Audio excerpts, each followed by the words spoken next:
Councilor Driscoll, Councilor Rudd, Councilor Thompson. My name is Councilor Green. And then why don't we turn it over to you guys and you can make the presentation. Councilor Carney.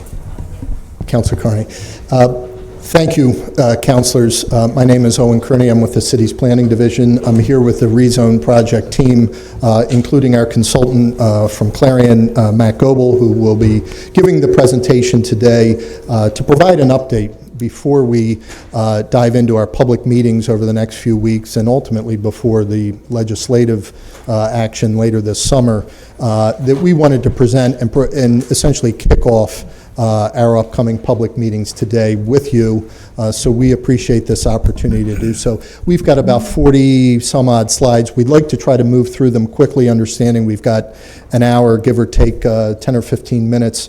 If you have questions, obviously ask them, but to the extent we can move through this and open up the discussion, that's what we'd like to do. So with that, I'll turn it over to Matt.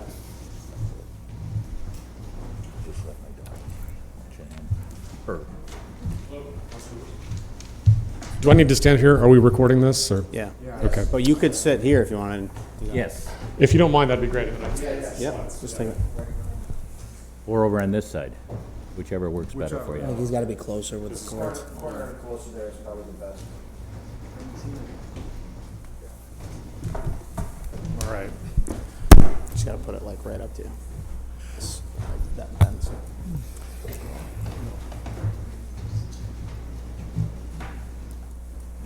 Kind of in front of the slides here. All right, council members, good to see you all again. Thank you for your time. We're excited to be back. We're very close to the finish line for this very important project. We have a project summary for you today that's going to walk through several things. First of all, it's going to be the summary of the overall zoning ordinance project that's been rewritten over the last several years. And then we're going to spend the bulk of the time talking about the contents of the zoning ordinance itself, kind of what the key elements are of the ordinance. And we've tried to give you a condensed presentation that highlights, a 250-page document in several summary slides. So with that, let me just jump right in and talk about the overall summary of the project. We have been at this for a year, for several years. The city initiated the rewrite of the zoning ordinance project back in actually 2015. So we've been working on this for several years. We had the opportunity to do a lot of research and analysis, talk with a lot of stakeholders, and then actually do the drafting over an extended period that you see here on the slide. We're at the final stages of the project, so we're very excited to be here. It's taken quite a while. I'm excited to tell you about kind of all the materials that we've been working on. I wanted to emphasize that it's been a collaborative effort, that the staff has really led a project that emphasizes community outreach, talking to the neighborhoods, talking to the folks that do development in Syracuse. We've done a lot of things like surveys, like you see on this slide. We've had a large project advisory committee that we've met with multiple times throughout the project. So I just wanted to emphasize that everything that you see in this presentation today really is informed by a lot of community outreach that we've been going through. That's kind of summarized on this slide here. You can see there's been dozens of meetings throughout the community, 85 public meetings, all TNT sectors. You see all the different types of venues that we've had the opportunity to present in, mostly staff. A lot of different stakeholders have had the opportunity to weigh in on this material, 55 stakeholder meetings. A lot of different issue groups, folks that do development, folks that live in neighborhoods have had the opportunity to weigh in. So it's just really important to emphasize that this has been a very collaborative effort, and everything you see here is the result of a lot of folks that live in Syracuse weighing in. So we appreciate all that. So to talk about just the drafting of the ordinance itself, it's a big project. To write a big new ordinance for a city the size of Syracuse, you can't do it all at once. So we broke it down into what we call modules, and you all have heard me talk about this before, but we do kind of a staged drafting process where we talk about different themes. First of all was the zoning districts and the uses allowed within the districts, then the development quality standards like parking, and then finally administration. I'm just putting this up here to show you that it's been an iterative process. We have worked all along to do staff drafts and then public drafts that have been vetted. Then we put everything together with all the comments that we got from the community. And so now we're at the final stage, the adoption stage. It's called an adoption draft, but really it's pretty close to the final document. One of the things that we'll do at the very end is just kind of strip out the footnotes and things like that, but we're very close to what we consider to be the final zoning ordinance for the city. So let's pivot from the project itself to talk about substance and the things that the project is accomplishing. At the beginning stages of this, we did what we call an assessment report. We talked with dozens of stakeholders in the community to find out the strengths and the weaknesses of zoning in Syracuse. And it can be a dull topic, but zoning really impacts a lot of people's lives. It impacts their communities and their homes and their property values and their businesses. And we really got a lot of good feedback about what could be improved and what was working well. This slide just illustrates how we organized the themes of all the feedback that we heard. And I'm going to use this slide just as a framework now for the rest of my presentation, just to walk through these themes from the report. So first of all, this one is pretty straightforward, but it's important. Create a more user-friendly ordinance. You can see on the right-hand part of the slide there's a graphic from your current zoning ordinance. It's a pretty old-school document, hadn't been updated comprehensively since the 50s. It's an old-school legal document, very few illustrations, if any. It's very text-heavy. It's poorly organized because it's had a piecemeal amendment over decades by different people. What that means functionally is that people don't understand the rules of zoning and land use in Syracuse because it's a challenging document to use, and you're forced to rely on phone calls to staff or phone calls to the council to try to figure out what the rules of governance are. So there's real practical and meaningful implications of a poorly organized document. We've cleaned all that up. The new document is easier to use. It's got a more streamlined organization, a lot more graphics. It's just a cleaner document. So it sounds pretty mundane, but it's actually really important in terms of just making clear what the rules are for zoning and land use in Syracuse. And so everything that I talk about today is going to be informed by the fact that it's a cleaner, easier document to use. A lot of tables, a lot of summary tables, a lot of graphics, things like that. Wherever we could, we've tried to use pictures to make things clearer and simpler in terms of explaining the rules of development in Syracuse. So that's background. That's document management. But now let me talk about substance. And I'm going to talk first of all about zoning districts. And this is really important. I mean, the zoning districts are you see them on the map in the back of the room. The districts that the city is divided into, defining the different character areas of the city. It's important that they be updated to implement the land use and development plan that's been adopted in Syracuse. Now, going back to the assessment report, what were the challenges here? Well, first of all, your current districts are on the right-hand side, and they hadn't been comprehensively reevaluated for many years. And you had a lot of districts that were working at similar purposes. Some of them were not being used at all. Some of them were too detailed. Some of them were not detailed enough. It was time for a comprehensive rethink of the overall district lineup. Most importantly, they didn't reflect the land use and development plan. There wasn't a good connection between your adopted plans and your zoning rules. Also, because of the limitations of the district lineup that I've mentioned here, that was feeding into a culture that emphasized the need for variances, for waivers. You were having to make a lot of one-off decisions because the rules of the districts just weren't that clear. So we replaced that list with the new list that you see on the slide here. It's a cleaner, simpler, updated list of zone districts. It builds on your existing districts. We didn't throw the baby out with the bathwater, but we took all the good ideas that you had and tried to streamline the system and make it cleaner moving forward. Importantly, it tries to reflect current market demands in Syracuse. For example, it has a variety of types of mixed-use districts that you see on this slide. MX 1, 2, 3, 4, 5. You don't have a lot of good, clear tools for doing mixed-use development in Syracuse now. That's one of the things that forces you to do special use permits or forces you to do variances. And so by clarifying how we can do some of those things like mixed-use development by right, that's hopefully going to make the overall system more efficient and encourage the type of development that you want to see. Just as more background to this slide, we've cleaned up a lot of your zone districts. You've got 9 districts, I think, in your downtown. And we've been able to consolidate those and clean those up with this new MX5, the Central Business District. So a lot of confusion in your current ordinances has been clarified with this new draft. They're easier to understand visually. So we have these graphics that show what all the new districts look like. For each zone district, there is an illustration that illustrates what a typical development project will look like that complies with the standards in that district. There's a standard of the requirements like height and setbacks, things like that. All these have been tailored for Syracuse. This is the CBD, so this is the MX5 district. This shows, for example, a building that has been brought up to the sidewalk. And this illustrates one of the real innovations of this code is that in all those mixed-use districts, The focus is on a pedestrian environment, making it a good, welcoming space for a pedestrian. And so one of the ways to do that is to bring buildings up to the street. And all your mixed-use districts have a build-to requirement, which means the buildings have to be brought to the street. You can't have development in a key, commercial corridor, for example, that has parking between the building and the street. That building mostly has to be brought up to the street.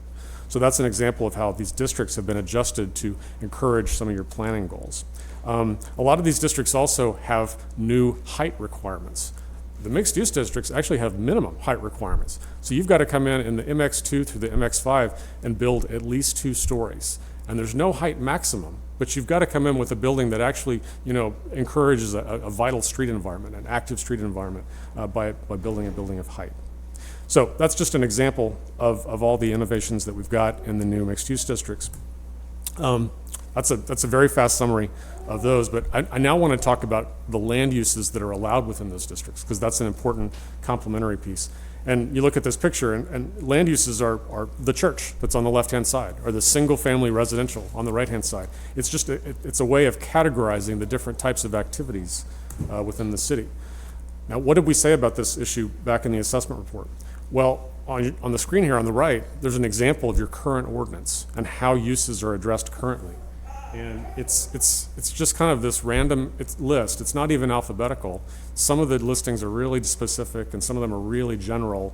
And it's a very challenging document to use. If I wanted to invest in Syracuse and all I had was the zoning ordinance, I would need to get somebody on the phone. I'd need to hire an attorney. I'd need to call the staff. I couldn't just use this document to quickly understand the rules of how I wanted to do a project.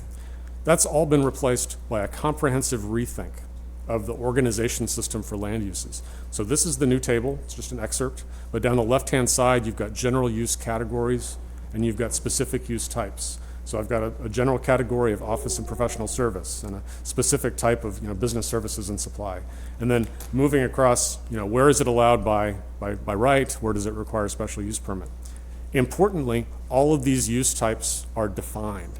You don't have that in your current ordinance, and that's another source of ambiguity that has led to the need for interpretations. It's led to the need for variances and waivers. We rethought all the uses. We've added a lot of new uses, things like, for example, electrical vehicle charging stations is an example of an accessory use that's been added to the code. A lot of things like that. So we rethought that whole list of uses down the left-hand side.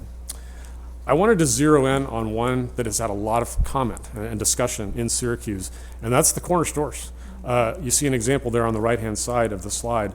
The code project has had a lot of conversations about how to deal with this issue, and one of the real challenges has been the sense that these can just pop up, without a lot of community conversation and input. I think a big part of that is the poor way that the current code defines all these types of related uses that serve food and beverage. You've got this very large definition of restaurant, and you've kind of crammed a lot of use types into that definition. We have tried to unpack that and give you a more detailed list of different use types that deal with food and beverage. And some of that is detailed on this slide. So we've distinguished, first of all, between on-site consumption of alcohol and off-site consumption. On-site, we've consolidated and simplified your existing restaurant standards. We've clarified that you can do a simple food serving establishment as a use by right. But when you start adding on certain activities like outside entertainment or amplified loudspeakers, things like that, then you're going to have to require an SUP. So it's not just a flat out SUP requirement for any type of food serving use. The simple stuff you can get through simply, but the more challenging things that have neighborhood impacts are going to require an SUP, a community review and discussion. Now that's on-site consumption. Off-site consumption, this is where somebody's coming to just buy a six-pack, to drink off-site. This is where it's been problematic, and we've got a new use type that's recommended here called food and beverage retail, and it was called high-impact retail in prior drafts. But these can no longer just pop up without community discussion. The code says that a special use permit is required for these corner stores in the MX2, 3, and 4 districts. Public notification, public hearing required. There's going to be public discussion when one of these things is proposed. They are subject to the new site and building standards which I'll talk about in a few minutes, but they can't just come in unfettered with no standards. They've got other design quality things they've got to comply with. Certificate of use is required. This is an existing Syracuse tool that you've got that lets you look at things like, are the operators of these stores current on their taxes? Do they have other violations? There are other tools that you've already got in place that are going to help you ensure that these corner stores are being operated in a good manner.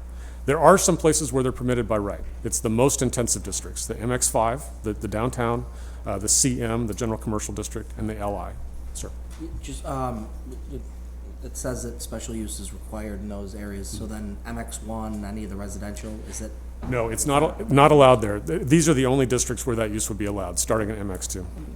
And your, just to be clear, your food and beverage retail, that's gonna be any hot foods served, correct? So it's not, so some of the corner stores now, like they sell like chicken or pizza or something like that. So any new corner store that would have those type of services would fall under this, correct? I believe that's right. I'll need to check that definition, but I believe that's right. So what you're describing now, we say it's a restaurant, and those require special permits, and those are in zoning districts. But this is to further define that. Speak to Heather, this is being recorded. Could you just...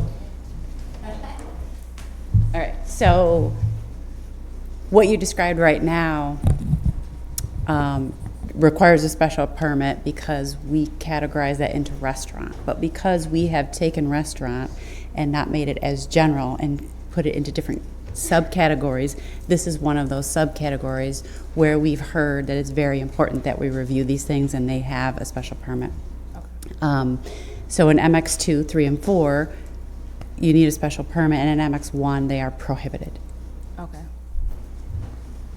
What is yours? You said, your store, what is it? It's grocery. Okay. So that's the one use issue that we really wanted to highlight for you today. I think we've heard a lot of interest in that from the community. Could I, Sir. Heather, where does this go now? One of the concerns that's been brought up by the council in the past is, does this come to us or does this go to the planning board? And then how does this public hearing roll out? We're going there. Okay. We have a whole section on procedures, and we've got a slide specifically focused on special use permits. But before we get there, let's talk about the development quality standards, because we've talked about the zoning districts and the uses. Now, how good does this apartment building have to be? What are the materials that are required? How does it have to be related to the single-family buildings next door? All those types of questions. How much parking does it have to provide? This is an area where the current Syracuse ordinances are really deficient, honestly, and you don't have a lot of citywide standards that address development quality. And that's a problem, because that means that people can come in with a project that doesn't really kind of fit with the neighborhood and the surrounding land uses. And there's been real concerns from the neighborhood, and so you've had to have a lot of negotiation. The few that do exist only apply to limited areas in the city, like lakefront. You do have some good specific targeted standards there, but they're not general citywide standards. That's resulted, like the slide says, in heavy reliance on existing tools, project site review, and special use permits to address quality. That just means that's an unpredictable process, and that's not necessarily a consistent process, because every one of those projects has to be addressed, case by case over time. And so one of the goals here is to replace that kind of case by case approach with a more consistent approach that imposes consistent citywide requirements. Ordinance does not encourage infill or redevelopment. That's important.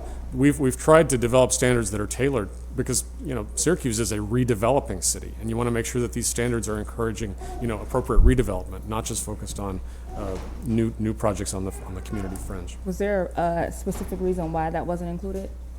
In the past, Yeah, like why doesn't it include the infill or the redevelopment? the current ordinance does not encourage infill. We do in the new ordinance. Okay. Yeah, no, this was a criticism of the current ordinance, Okay. that you didn't really focus on infill. So this is just a high-level review, a high-level summary of all the topics that are covered in this article. It's a very important article. A lot of this stuff is important to the city.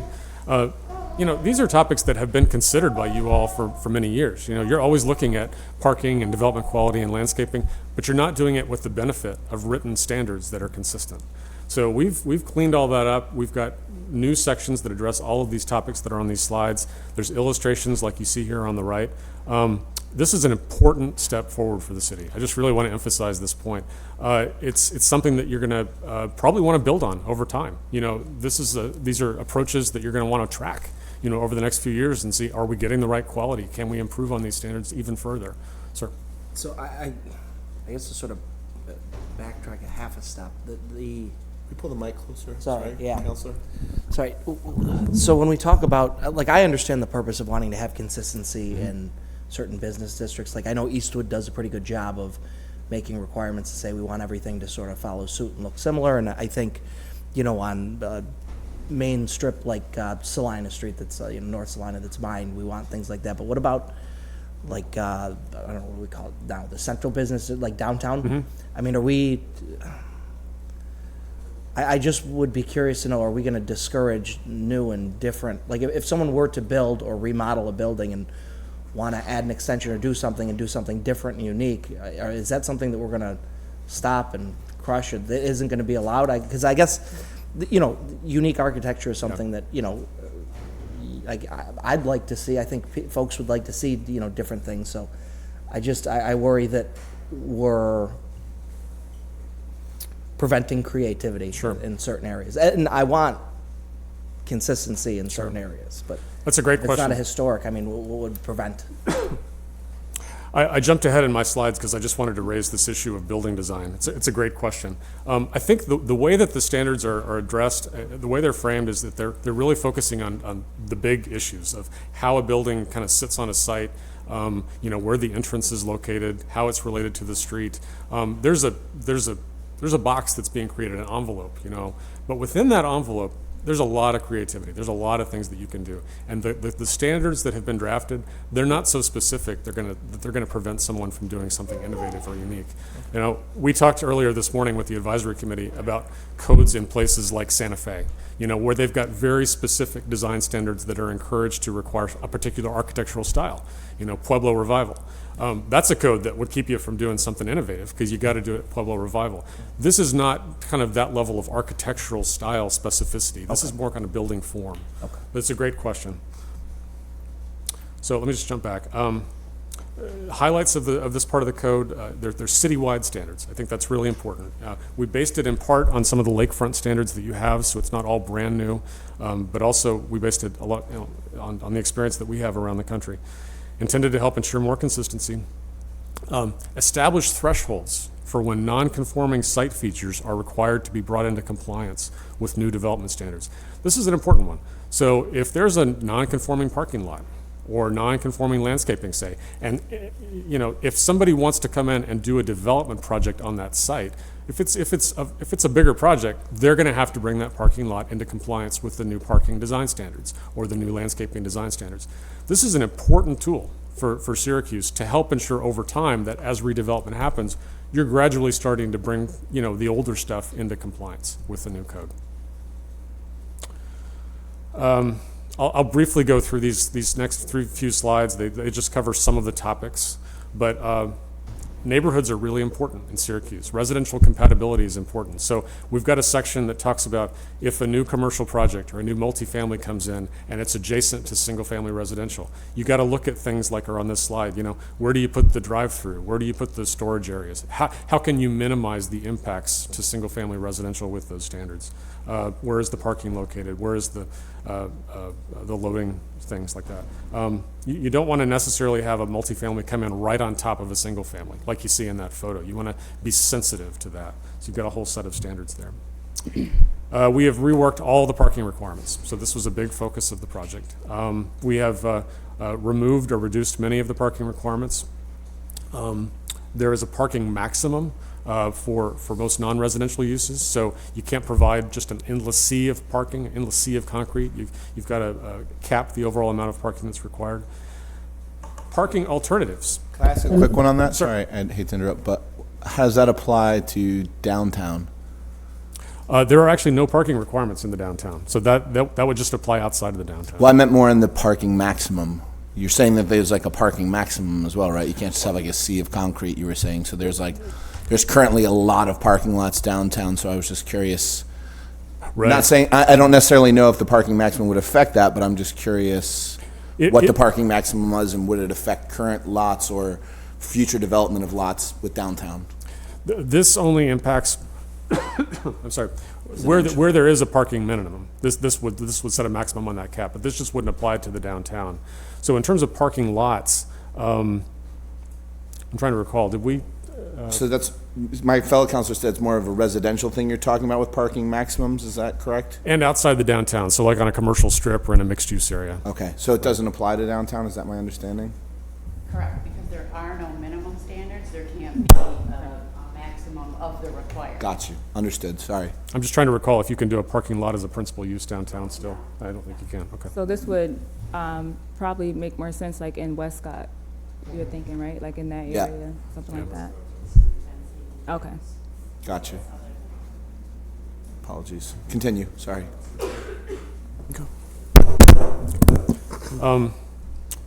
Parking alternatives, I wanted to talk about that. So there are minimum requirements. There's a base set of requirements for all land uses in the code, but there's also a whole suite of alternatives that we lay out. So we say, okay, here, you got to provide this parking, but here's a bunch of different ways you can do it. You can have shared parking. So maybe a church and a restaurant, they've got different times when they need to have folks come to their businesses, and so you often see them share parking. You can provide lower parking if you're close to transit. So we've got alternatives that incorporate a lot of flexibility into how the standards are laid out. We've got new location and design standards to ensure that parking lots are attractive and fit in with the community. There's also some new bicycle requirements built in. So I think it's 1 space per 6 vehicle required spaces, up to 30. So you've certain projects, if they're larger, they've got to provide some on-site bicycle parking. So a lot of thought has gone into the parking piece. What would consist of bicycle parking? Like, do you have to have a rack outside, or is it if you have a spot in your business where you can put your bike inside, or? I think there's several options that we lay out for how you provide that. It's just got to be some dedicated space. I think either of those options would be fine, as long as you've got some designated space for where the bicycle would be. Some of the new apartment complexes off of Genesee, there is one that has an indoor bike parking. You see that a lot more in new residential. But you could satisfy this with an external rack. I think we've got some minimum dimensions for what each space has to consist of. So how does that work? Is there a minimum number of parking? If I have say a corner store, or I have a place where I sell food, do I have to pay for a rack to be outside because I have 5 spots in front of my? I mean, how is there a minimum here, or is there a, do we have like, when you get to 20, then you start to? There's a Owen Kearney with city planning, there is a threshold that at a certain point you have to provide it. If you have a small space and only have a couple of parking spots, you wouldn't necessarily need to. But as you get to be a bigger destination with multiple car parking lot, the city would ask, and essentially currently asks, that you provide a bike rack in front of the building or something like that. So it's a fairly minimal standard, but obviously for a larger 30-car parking lot, something like a fast food place that might have 45 parking spots, you'd need to provide some outside of the business. So, I guess where would we require the racks to be? Like in It's a pretty space? it's a pretty wide latitude. We suggest that they're close to the door, just for safety reasons. But there's a pretty wide latitude as to where on the site they could be provided. If somebody said, hey, the only people riding their bike here are 2 guys that work here, and we want to provide them inside, you could identify that on the plan. If this is something you just want to put a few bike racks out front, which is fairly typical, you can do that. But there's a pretty wide latitude as to where they're provided. But like Owen said, you have to show them on the site plan. And so that's something that you would discuss with the staff as part of your proposal, and that would be discussed and reviewed. Currently, the default place is on, half the time is on city infrastructure, poles, traffic signs, parking signs. So it's a way to kind of keep it on site, provide that amenity for business clients to wherever that business is, particularly as you get to a certain size. Just digressing a little bit, but this is a parking and loading section. But ultimately, many communities move into more of a access and mobility part of their code. And that's something that you might want to consider in the future. When we kicked this off, we talked with a lot of stakeholders that said this shouldn't just be a code for cars. This needs to be a code for people and for pedestrians and for bicycles. And so this was an important effort to try to move in that direction and make sure it's a more multimodal code. So I talked about this briefly, but there is a new set of site and building design requirements. These really focus on multifamily, commercial, and mixed-use buildings. It's the big stuff. It's how are the blocks designed. It's where the building's located. You know, as I said, they've got to be brought up to the street. You can't just put a big blocky, windowless facade. You can't put up army barracks. You've got to have some minimum design quality that tries to provide a little bit of articulation, a little bit of quality. A good developer is often going to do more, than the minimum required here. But communities adopt these types of standards often just to prevent the lowest common denominators, honestly. And you've got some actors that are going to do the cheapest thing they can, if they don't have these standards. But this will give you something to fall back on. Transparency requirements. There's got to be, windows and doors and openings. Again, it can't be just that blockless facade. So it can't look like Henniger High School? Not familiar with that, Billy. Where I went, it's a city school. There's no windows Oh, can't look like that. in corporate. Also a bomb shelter, apparently. So these are really important moving forward. Okay. Some of the districts have supplemental standards. So there's general standards that apply citywide, but MX1 so this is the lowest level of the mixed-use districts. And this is what we often think of as like East Genesee, where you've got some of the grand old mansions, a lot of which have been converted into non-residential. And we've got standards that are supplemental standards in the MX1 that, like you see on this slide, new development has to be compatible in terms of building location and building height. So this is just an excerpt of a standard that talks about compatibility in terms of setbacks and in terms of height. But so you've got general citywide standards, but then in some districts you supplement those standards with area-specific tools. Signs is a big thing. It's a big issue of the ordinance. This has been comprehensively reworked. The staff has done a lot of excellent work here. In particular, a few things have been done. First of all, we have removed content-based regulations. Cities cannot regulate signage based on what the sign says. You can't regulate a sign. You can't say no political signs in the front yard. Because then you're saying, well, you have to look at the content of the sign to regulate it. You can say no yard signs, or you can regulate the time and place and manner of yard signs, but you can't say no political signs, because that's the content of the sign. You have a number of places in your current ordinance where that type of content-based restriction needed to be removed, and so this new ordinance does that. There is also there's a new table that summarizes the different types of sign standards allowed in different places. Electronic changeable message signs are now explicitly addressed and defined, and there's specific places where those are allowed. This is a summary slide that talks about some of the new features overall in the development standards. I wanted to highlight just a few things for you. These are part of this kind of late breaking news, but these are some of the new things that have come out in the most recent conversations. And I think you all have been briefed on many of these already. No minimum parking requirement for new single-family residential development. So this is really focused on moving forward. And the goal here is to recognize that you got a lot of small vacant lots in Syracuse. You don't want minimum parking requirements to be an impediment on development of those sites. So this is something that has been discussed a lot, but the moving forward, there's no minimum parking for single-family residential. It's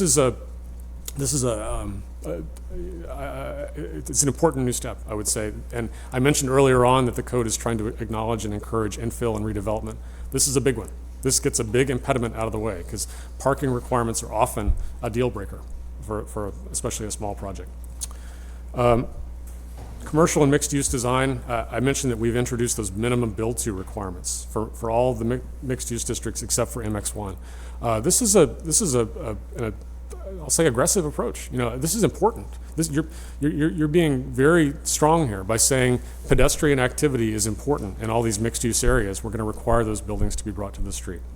We've got the new MX1 standards. I showed you an example of those to ensure that development that comes in is consistent with those great old buildings that you have in those areas. There's some other tweaks that we've made to the signage here. We've reduced the number of districts where those electronic signs are allowed, for example. So these have continued to evolve, but I think they've all become very strong based on a lot of feedback that we've gotten from the community. Briefly, historic preservation. This is an article that has been incorporated into the overall structure that wasn't there in some of the earlier outlines. Right now, you got preservation as kind of a freestanding piece, and consequently, it's been kind of considered separately from zoning. You know, it's been kind of a separate body of thinking and a separate body of regulation. The goal here is to recognize that historic preservation is linked with everything else that I've been talking about. Preserving these great old buildings that give the city so much character and style is an important part of all the other zoning and land use decisions, and so it's been integrated into the larger zoning ordinance.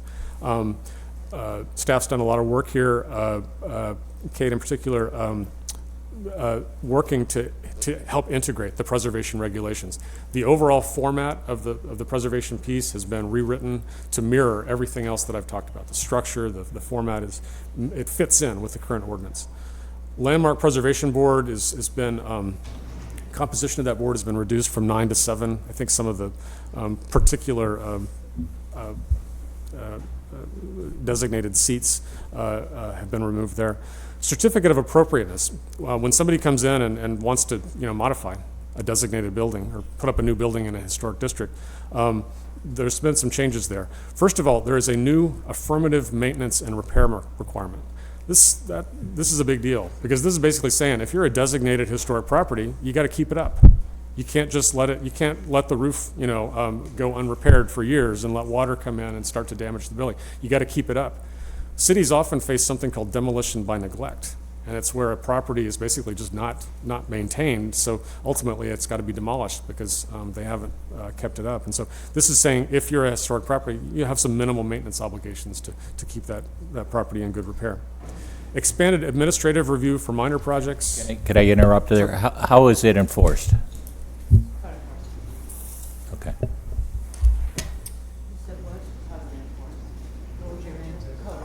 With this reduction.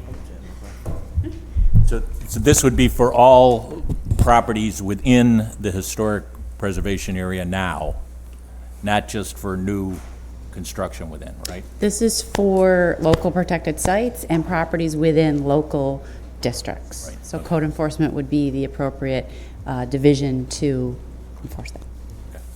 So new construction within a historic district or a change, an alteration to an existing landmark.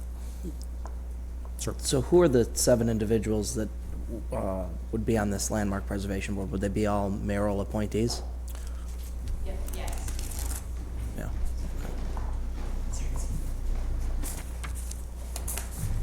Yeah. That will remain the same, that the 7 members of the Preservation Board, Kate Auder, I'm the Preservation Planner for the city. Yes, they will continue to be appointed by the mayor. And there are specific requirements for those 7 members. There are 2 architects, landscape architect, someone representing the real estate community. We have 2 at-large positions and historian. Thank you, historian. Thank you, Chris. Thanks. This piece was really rewritten by staff primarily as a separate project, but we all recognize the importance of folding it into the new zoning ordinance, and so that's why it's been structured this way. New public hearing requirement for major projects, that's important. I don't want to miss this point. On the COAs, there's a distinction between big projects and small, minor and major, and there's a goal of letting the minor ones be decided at a staff level, but the major ones, be required to go to the board with a public hearing.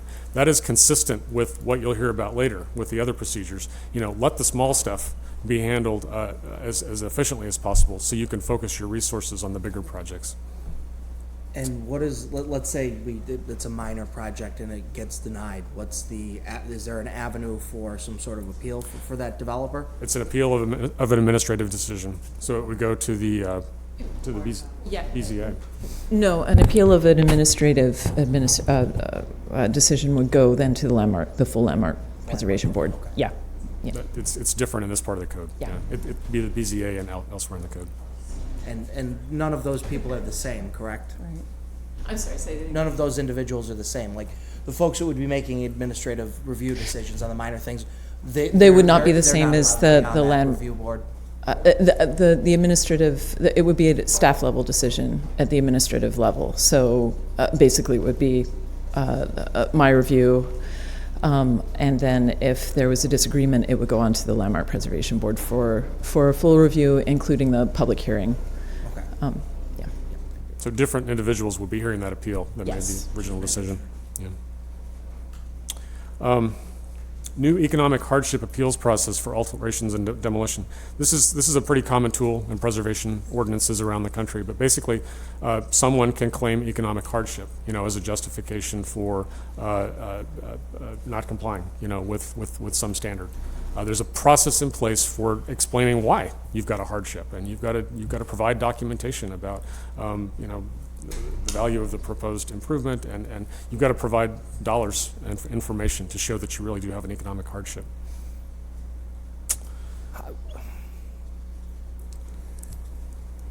How in depth are we? Are we going to have like a forensic audit done to prove that they don't have the money to do it? Because how can we?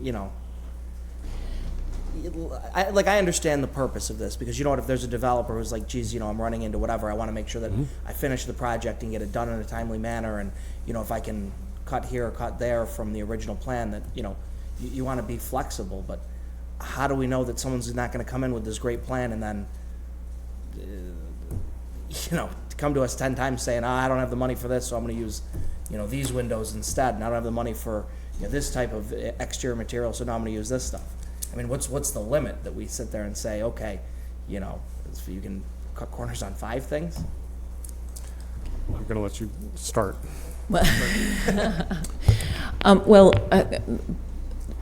So the hardship appeals language is actually new to the preservation ordinance. This is something that the preservation ordinance the preservation board has not been able to consider in the past. So we see this as a positive.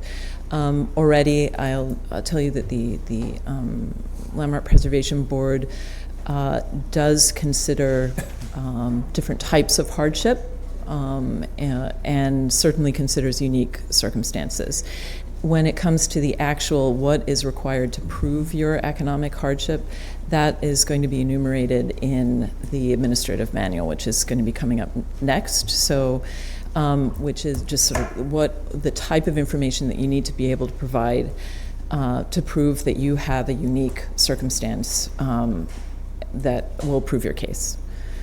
Yeah, I understand the purpose of this. I think I don't disagree that I think this is a good thing that we're, have the opportunity to be flexible with developers. It's, I get it. You're when you open up some of these old buildings, there's 20 million things that could go wrong. I have an old house in the city. I get it. When I started doing work, that I thought it was one project that turned to 7. Yeah, sure. But I'm a little concerned that this is going to be another thing in zoning or codes or any other ordinance of the city that gets abused. And I guess that they'll find it's a loophole that somebody can find something to get one over on the city, because it happens too often. I'd be concerned about what that specific language would be and how we go about. Okay. Yeah. Well, I think that that specific language will be really outlined and developed coming forward with this administrative manual. Yeah.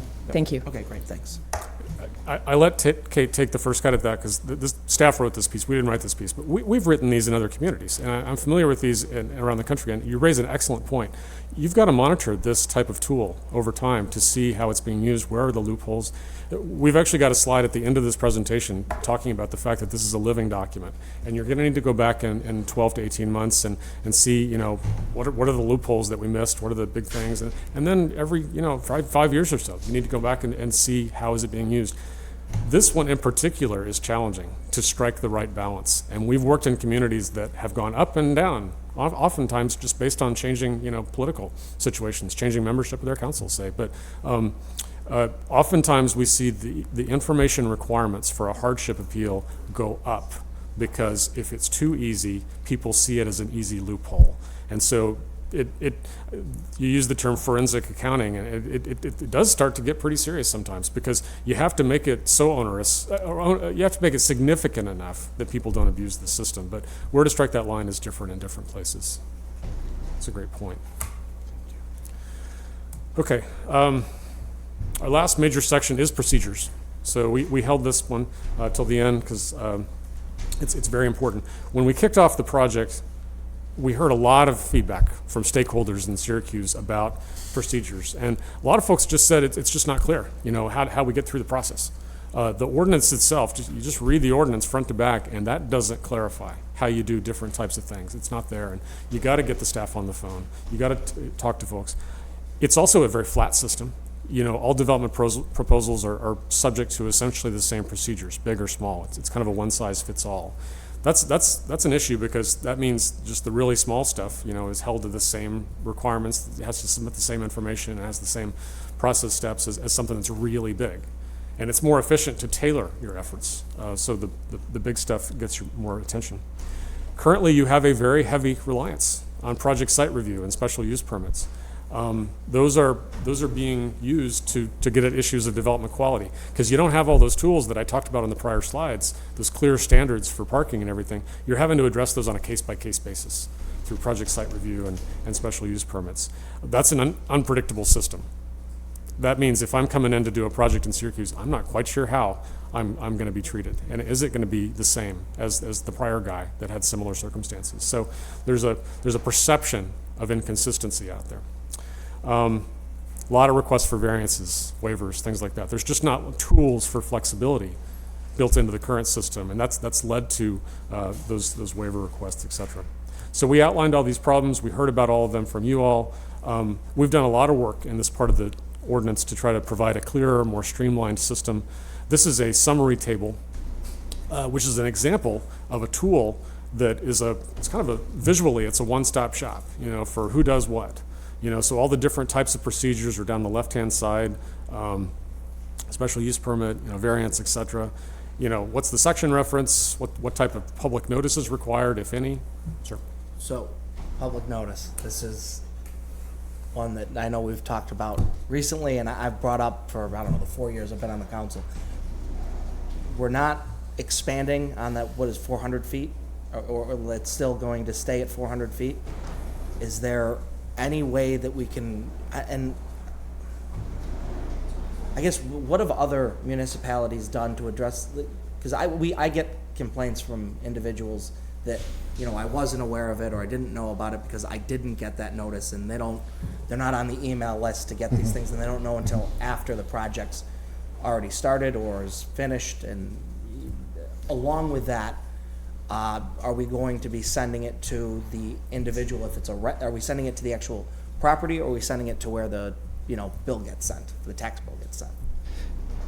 Councilor, I'll speak to one item that I think is a big change and a big improvement on that, and I'm going to defer to Heather on some of the notification logistics. But one thing that is new in here that I think is important to note is that we are now requiring on-site notification for public hearings. So if you were proposing something that requires a public hearing, which would obviously, the idea is that the public is aware of it and can comment on it, either in favor of it or ask questions or perhaps even speak against it.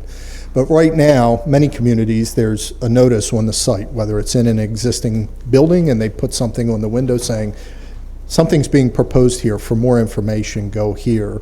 Or it's a freestanding sign on a vacant lot saying, something's being proposed here, for more information, go to the, you know, contact this, go to this site. We are going to start doing that. I think that begins to address the issue of pick a court, James Street, South Ave, Butternut. You may live 6 blocks down the street from a vacant parcel that's being redeveloped. You're not going to probably get that notice in the mail because you're 1,000, 1,500 feet away. But what you will see is, because you're up and down that corridor 6 times a week, you're going to see something on the site or on the vacant, in the window of a building saying something's being proposed here. That's something that other communities do, that we frankly borrowed from other communities as a good idea to help increase that sort of neighborhood level awareness that something's going on. They can find out more information on what the proposal is, when there will be a public hearing. Frankly, they're going to be directed to a site that has all this information. Will there also be a phone number on there as well? Because there are still some people in the Yes, city yeah, who don't have and computers or internet what access. those signs look like, we're actually going to be working as a team here in the very near future on what exactly information is on there, but a phone number, a website address, opportunities for people to connect, whether it's old school phone number, phone call, or probably more and more typical going to a website saying, oh, I see that thing on, the 1500 block of Butternut Street is a new restaurant or is a daycare or whatever. And again, and I don't know if we have it, when we say published, like that it needs to be published that we're doing this, is that going to be in Is it going to be in the PostStandard, or is someone going to be able to get away with publishing something in the penny saver? It'll remain in the PostStandard. Okay, all right.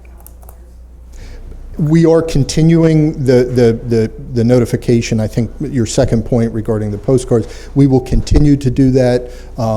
But I think the balance of the immediate neighbors, within 400 feet or so, get the postcards, and then the extended kind of community or neighborhood, the idea is to use the signage to increase awareness. We're also very willing to talk about how that, just generally the notification process improves as we move forward.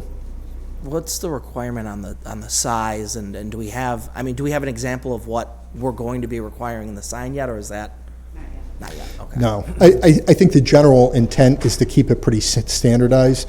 We want to make durable sign. Obviously, if you use a paper sign, you can print anything you want, but it's not terribly durable. If you use something like an aluminum sign, the city can make them, identify where to go, who to call, and reuse those signs, but they're also durable. They're going to stand up in any kind of weather. So I think we're leaning towards a more standardized sign that then refers people. If anything, it's kind of like planting a flag. Hey, there's something going on here. To find out more, come talk to us or look it up online. Okay. And that's a big change, I should note. Yeah. Thank you. There's some good examples of where cities have been creative with that signage. I think it's Charlotte, North Carolina, but all of the signs that they use have a really big Z. It's like this massive Z on the sign, just so I know, oh, wow, there's some zoning thing going on with that site, and then all the details are below that. So we can share some of those examples with the staff. Okay. That's a really important tool that's being introduced here. Another tool that I want to introduce on this slide or emphasize is the PreApplication Conference. You can see that it's optional for some types of things like a minor site plan, but it's required. There's a check mark for other things. So if somebody's coming in for a special use permit, before they put together a complete application, they've got to sit down with the staff and they've got to come in and talk about what the applicable requirements are for the code. So they know what types of submittals they're going to be expecting to comply with, what are the parking requirements that are going to be there, if they want to request some type of adjustment, I'll talk about that in a sec, they need to mention that at that pre-application requirement. The goal there is to front load the work, front load the time with staff, so then you're getting a better quality application that is going to comply with the code and doesn't request a lot of variances or flexibility. Is this the permitting portion, or is this where we are now? So they just went to a web-based permitting portion. Is that going to take the place of the individual, meeting with the individual? It should not, no. No, I think what you're talking about is the e-permits, which are Yes. for minor things, like I think That's what he's speaking elevator, of, I think. electrical. But that could be more like a building permit, and this is more of a zoning permit. So this would still require somebody to sit down with the staff and talk about the zoning requirements. So if you're applying for permission to do something and it has to go through one of the zoning process, the check marks are that you have to come in and sit with staff and go over it. One, so you, the applicant, knows what the rules are, and two, we can help you get move through the path. Okay. And also, so that when it comes time for the application, it's in a better format. And so we're not getting incomplete applications, we're not sending it back, and we're talking about issues up front. So what does this do for your staffing to make sure that somebody is there to be able to do this? I'm not going to answer that. You don't want to set it up for failure. Exactly. That's exactly right. So what we tried to do is some things that are optional. I mean, we try to meet with as many people as we can now to help streamline those things when you do get to an actual board. So yeah, we will try the best we can. I mean, we want to meet with everyone that we can. So staffing, I won't lie, might be an issue. But if I could weigh in on that as well.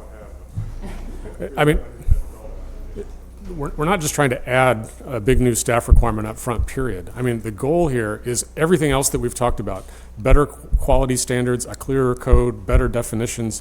That should hopefully reduce the staff time spent now on incomplete applications or things that miss requirements, things that are negotiating waivers. You're buying some of that staff time away from later in the process. You're dedicating it up front to ensuring that people are giving you better information. So ultimately, that's the way most communities do it. They write a good code, and then they tell people up front, these are the standards, and then you're expecting an application that complies. So you don't have that time on the back end negotiating with projects that don't comply for whatever reason.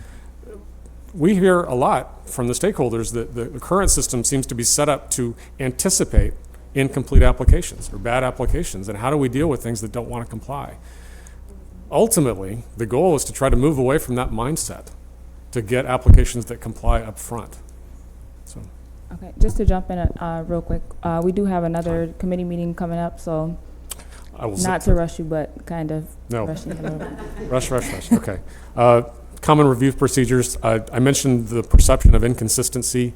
All the procedures are now anchored in this kind of clear 6-step process, so it's intended to be much more consistent moving forward. We've talked about this new site plan procedure. This is important. This is just the document that somebody provides to show how they're going to comply with the site standard, the parking or the building design standards. They're distinguished minor versus major. So you've got thresholds of the ones that can be decided at the staff level or the ones that go up to the City Planning Commission. So that's an important tool, common in New York and around the country. You just don't have it now, and I think this is a really big improvement, and we'll be efficient moving forward. There's what's called an adjustment tool. And so basically, if somebody wants to come in, and I'm going to skip ahead to this slide, if they want to make some minor adjustments, maybe to the height of a building or to the side setback, they've got the ability to request an adjustment to that standard if it's on this table. And that request would just be made as part of the underlying application. So if I'm applying for a site plan and I want to go ahead and request that building height, I would come in, I'd talk about that in that PreApplication Conference, and then I would document that as part of the application. But we're trying to limit the universe of where that flexibility can be, because right now you've got a very open-ended universe of where waivers can be requested, and we're trying to say up front, yeah, we recognize there's the need to be creative and for flexibility, but we want to minimize where that can happen. So the adjustment tool is really important. I think this is my last slide on procedures, but this is an important one. Special use permits. I know there's been a lot of discussion and input, and the staff has really been talking with a lot of folks about this. This draft has the City Planning Commission as the final decision maker on special use permits. And I just wanted to unpack that a little bit. There's currently a lot of staff level research that's being done on the special use permits at the City Planning Commission review stage. I think this is intended in part just to acknowledge all that staff level and the step at which it's being done. The benefits of clarifying that special use permits are heard here is that it really will free up Common Council to focus on broader land use policy. In the communities where we work, this is always the trend. As cities get bigger and more complex, the council wants to focus on writing the code and writing the big level issues, but then having the lower bodies and the staff actually do the day-to-day kind of project decisions. So that's in part the intent. It is intended to help ensure predictability and consistency. It will help expedite the review process by having one public hearing, not one before the council and the CPC. Importantly, it's intended to ensure consistency with seeker. Right now, you've got this bifurcated process where the seeker determination is being made by a different body from the final decision maker, and this is intended to make sure that the same body is both the seeker decider and the decision maker. This is a step forward that would minimize council involvement in these decisions. And so I understand that there's been ongoing conversations about how to ensure that the council still has input in these particular projects. Heather, the special permits, special use permits, do you see more of them requested for like neighborhood projects? Well, according to the chart and the procedures, like all food and beverage uses in MX2, 3, 4 have to have a special use permit. Right, and most of those places are right within neighborhoods, correct? Correct. Like they're not in Yep. downtown. So that's the issue that I have with taking the power away from the council, because we're the ones that are actually in the neighborhoods, and we're the ones that the people are going to reach out to if they don't support that particular project. So that's why I don't support it being taken away from us and given to that particular body, because the community, they aren't going to reach out to that particular body. They're going to reach out to us. To you, yes. And then we don't even have a response to them because we weren't in the process. So that's my issue with that. To piggyback, I mean, I'm dealing with an issue like that right now because nobody knows who's on the planning commission or the BZA or who to send appeals or issues with, but they sure knew to call me and scream at me. Right, yep. So I think the last bullet point is really important, that there are options that we should continue to discuss for your involvement. Thank you. I just want to say, we had to make a decision of how to present this ordinance right now, and we did, obviously meet with each one of you, either in pairs or individually. And I said, I've done it several different ways. I've moved it from the ZBA to the Planning Commission. I moved part of it from the Planning Board to the Town Board or whatever in different communities. The problem is we don't have enough feedback from you guys to know exactly how you want to make that work. And working with the Planning Commission, make sure that, that whatever, that they should have some input on it since they've been doing it for a long time as well. And then how functionally it's going to impact your workload. And your meeting times and how you, because there's different ways there's a lot of different ways we can do it. We just need more information from you guys to make it work for you guys. So we need to see what's written also to be able to react to Exactly. And I would really look at that use table and look at the map and say, what is allowed by special use permit and where? And really think about how much of that do we really want to see and how much don't we, and what is so we have to figure out what those thresholds are where you guys want to see it. Because you might not want to see everything, is what I'm saying. Okay. And as of right now, I'm not going to be here forever, but the special permits fall under mines, and I don't have a problem with them on my agenda. So. Okay. Yeah. Great. And just in closing, I know, again, a lot of discussion about this issue. I think one of the big things worth pointing out as we kind of continue this discussion is the current way that we do this, where the Planning Commission kind of does a lot of the preparation and acts when the seeker, which is a New York state law, and the council ultimately makes the decision. We can't continue doing that process. That seeker process is generally not consistent with those state guidance. So we have to kind of maintaining the way we do it now is sort of not an option. Now, I think what you're hearing is there's probably a variety of different ways to move forward. We've proposed one, but more discussion on this, and we can send you that specific section.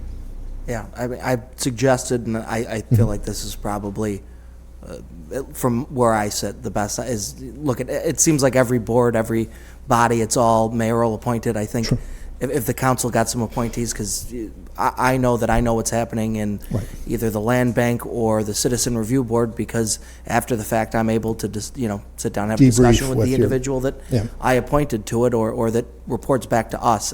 We don't really have that as a council now, and I get the argument to streamline this and make it easier, because that's a big complaint that we get is permits and things like that, and special use.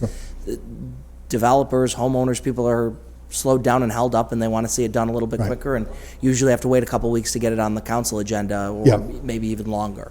So I get the purpose of trying to do this. I just it's just another thing where the council is sort of being taken and pushed out of something where it's sort of important, because I mean, especially as district councilors, we're the ones that are in the neighborhood, go to the meetings, talk with people, they get yelled at for whatever question. So it's you were there. I was with you the other night. I understand, Counselor. So point taken. Thank you. Owen?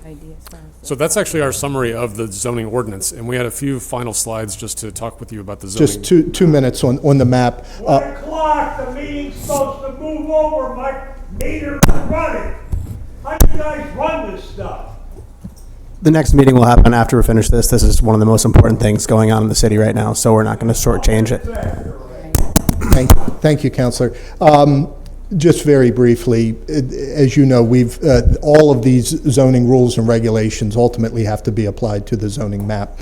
We've updated the map. We've had the 4th draft is right over here for reference. All of this will be posted very shortly. We've had 3 drafts to date. And I think the next slide is an important one. Between map 1, which again we prepared I think in 2016, and the current map, we've made about 3,600 changes to parcels. Though that's about 9% of all the parcels in the city, so it seems like a lot. It's a fairly small percentage, but those changes have been driven by folks like yourselves meeting with a lot of neighborhood organizations, said, hey, we want to see more of this or less of that, and we've amended the map largely based on that guidance, looking at research, looking at existing conditions, but we've made changes to the map. I think that's one of the things, both the ordinance and the map. It's been an iterative process that we've made edits and changes to along the way.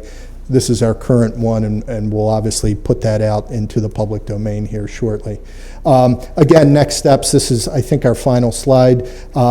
We will be holding a series of public meetings, our first one being tonight, well, I suppose our first one right here, a public meeting tonight in the atrium at 6:30. We're scheduling about 6 to 8 additional ones over the next 3 weeks, working with high schools, TNT groups. We're going to be out 4 or 5 days next week. We're going to hopefully have that list for public consumption either tomorrow or Friday, so people are aware of where we're going to be. We're going to remove all the footnotes, commentary, make all the final edits that essentially we're discussing today, and ultimately that final draft document will be forwarded to the City Planning Commission and ultimately to the council. We expect in July, so not far off, and again, you will largely set the agenda for that public process moving forward once it's one of your legislative items. So we appreciate the opportunity to present today, and I think if anybody has questions or the final slide, I think, has our contact information, at least is my contact information, Heather's contact information. So again, thank you for the opportunity. I just want to say thank you to you and your staff and Heather and everybody and all the work that you've done on this. I know there's been a lot of them. Now that crunch time begins, there'll probably be even more. Yeah. But one of the things I actually would like to see, I was thinking as you were going through, is when the document is complete, I would like the planning board and ourselves to come up with about 6-7 scenarios and give you the scenario and say, flip open that book and let's see how quickly we can find it and what we can do. Then we'll know that it works. A good thought. We've done a little bit of that internally, but putting up a couple of examples for public discussion makes a lot of sense, and we're ready to do that at the right time. Yeah. Okay. Thank you. So just going forward for these meetings, a couple observations I have about the city. I mean, so we're a segregated city in terms of race, in terms of economics. We're a car-oriented city where almost anywhere you're going in the city, it's always most efficient to drive, and that our housing stock is very old and it's poor quality. And I think that's because of a variety of different factors, but part of it is zoning, and I think specifically, I think we have single-family zoning in certain places where in a wealthy neighborhood, single-family zoning creates inequality because it prevents others from moving into that neighborhood. In a poorer neighborhood, it prevents new investment in housing stock there when you have single-family zoning. I think parking minimums, which I know is something we've addressed, again, prevents new development in certain areas. And I also think that the parking minimum sometimes discourage transit-oriented development, where we've had people come to the city and say, I want to build, development without parking or along a transit line. And because that's something we just don't have in this community, we don't have a robust transit system, partly because there's no transit-oriented development. So I know that's a series of very complex issues to talk about, but I just think as we go out in the community, I think to the extent that you're able to address those issues and be able to explain to people, yes, these are true issues, and here's how the zoning code that we're proposing improves upon those issues. Good points. Thank you. All right. I want to say thank you to my colleagues for starting the meeting and holding down the fort while I was on my way here. Thank you again, Owen. And to anyone in the public, if you have any questions or concerns, you can first start with contacting Owen or Heather, I'm assuming. And then also the meeting starts tonight at 6:30. Tonight at 6:30 in the atrium.